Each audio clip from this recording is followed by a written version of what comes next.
Tonight on Q2, cars and crime. A rash of vehicle break-ins across Laurel has the community growing concerned. And that could lead into future and more, bigger crimes. Plus, on a mission to help those in need. People live at the shelter. People come to work on their lives here. New shelter doors open in Billings, providing hope and a fresh start.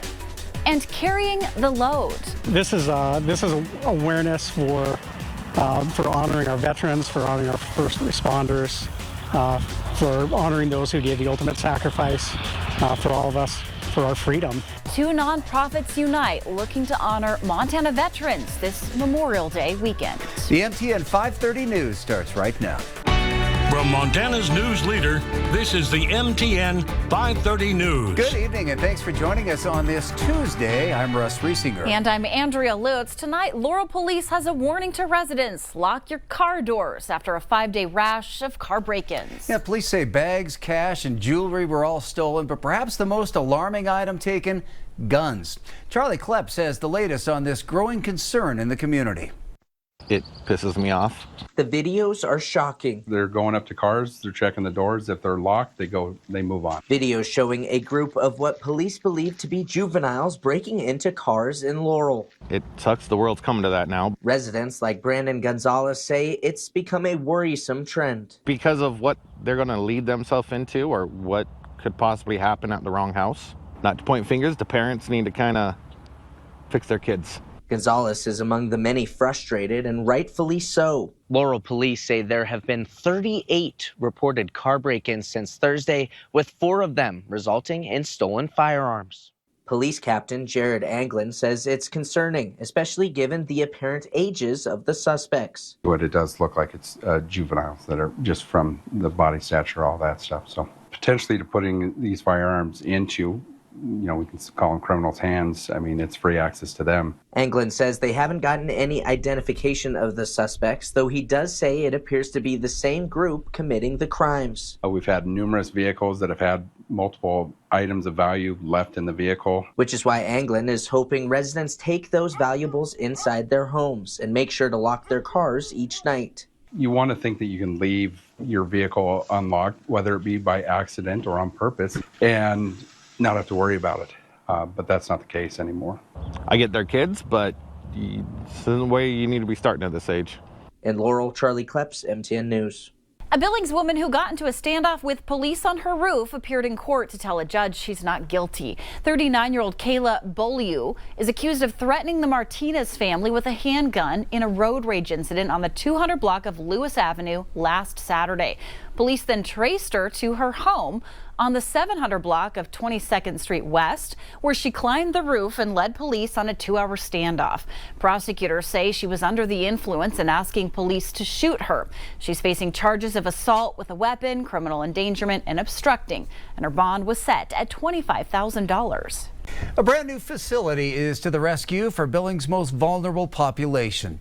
The Montana Rescue Mission opened its doors to a brand new campus, promising a fresh start, offering hope and hands-on training. Tonight, our Marcus Kakova gets a first look inside where lives are already being transformed.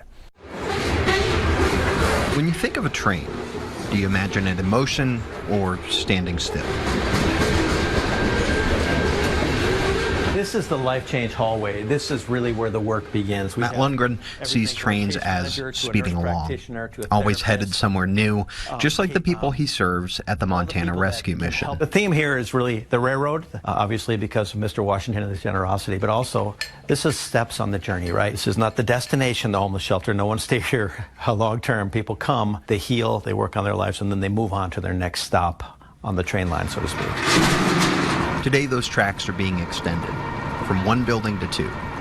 The mission is opening a second campus, laying down new rails with services like an auto shop, salon, and child care center. What we call the unified campus, everything is under one roof. Why? Because if you have to walk across town to see your therapist, you might get distracted on the way, right? You might run into some of your old friends that want you to do some of those old destructive behaviors. We have recovery groups, life skill classes, healthy eating, gardening. Vanessa Bond is the program coordinator, but her own journey started on this same track. Went to the shelter, rang the doorbell, they let me in, and my journey began from there. She now works alongside David Campbell, a case manager who once stood in the same shoes. And now I went from being homeless with no hope at all to being a case manager here. Evidently, the people that I was working with saw something in me that I didn't know was there. Now, both of them, once passengers, are helping others catch their connection to a new life. I want to help them because I've been there. I know what they went through. There's absolutely hope, and that as long as you can put a little bit of effort into it, there is a hope for you at the end of the road. Marcus Kukova, MTN News.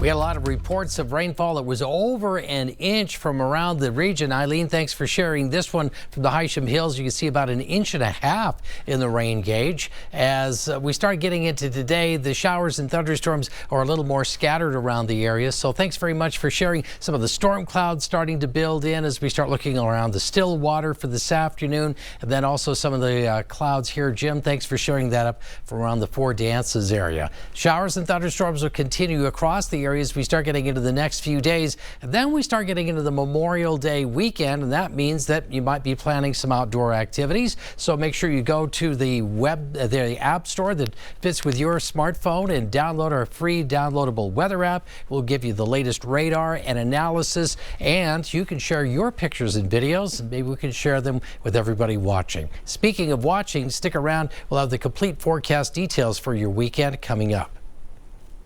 If you're hitting the road, gas prices are holding steady for travelers this Memorial Day weekend. In Billings, the average price is $3.08, 2 cents cheaper than a week ago.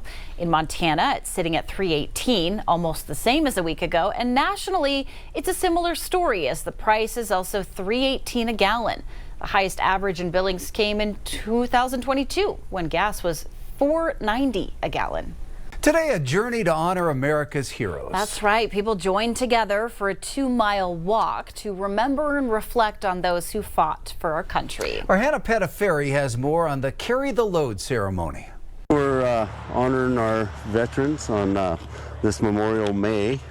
The Mark Divine Courage Foundation partnering with Carry the Load to honor those fallen veterans. And today, several people join in. I'm carrying this one for everybody that I remember. Those taking part also wearing weighted vests, symbolic of carrying the load as they walk to the Yellowstone National Cemetery. Initially I had 25 and then I threw on another 25. The 2-mile walk also featuring conversations about those who didn't make it home. On the way up we're talking about them and stuff, so it's just a good way to kind of honor them. At the cemetery, as flags wave next to the fallen soldiers, Chad Kriskovich talked about the importance to remember those who fought for the country. The sacrifices that our military will make and have continued to make and have made is even more important for us to recognize, and we need to honor these people and continue to honor them throughout the years from now and later on. Chad walking for his Uncle Ray, who was killed in Vietnam, and Phil, his shipmate, who was killed in Iraq. Carry the Load provides active ways to connect Americans to the sacrifices made by military, veterans, first responders, and their families. It didn't become the Yellowstone National Cemetery until 2014. The Courage Foundation was established to help mitigate post-traumatic stress through post-traumatic growth. Jim Thompson, a member on the board of the Mark Divine Courage Foundation, bringing awareness to the walk. People really need to remember what makes this country great, and then who facilitated that, right? Like who really gave us the opportunity to live in this great country. And Jim adds, finding any way to help those veterans is good. Some of our programs, one in particular is taking place in Wisconsin, that is just seeing incredible progress. In Laurel, Hannah Pettiferi, MTN News. Most of the time, people considering running for office are seen canvassing neighborhoods, earning their votes. But today, they are found in a classroom learning the ropes. Our Vanessa Willardson takes us inside candidate school. You would report their contribution under committee. Billings city officials shared advice with a room full of people interested in running for local offices. It's called Candidate School. a free event put on by the Chamber of Commerce that allows people like Patrick Alp, who is running for city council, to explore their interests in city leadership. This candidate school that the Chamber put together, I think, was so informative and talks about all of the things that you probably did think about and then a lot of things that you maybe hadn't thought about or didn't know. While you do not need to have a running campaign to attend the class, one city council candidate, Ernest Hammer, says he is already making signs. He says candidate school taught him some things he didn't know. I found it very informative about what you can do and what you can't do, and how to run a campaign and how to keep track of your expenses and some of those kind of things. The class taught attendees about government campaigning, finance, and operations. One mayoral candidate, Amanda Hausler, said learning about candidacy has surprised her. A lot of people that I've been talking to, they think that you have to have a specific name or a lot of money behind you, and you really don't. You just gotta, get out there and talk and fill out the right paperwork. As for the actual elections for mayor and city council, that will take place in the fall. In Billings, Vanessa Willardson, MTN News.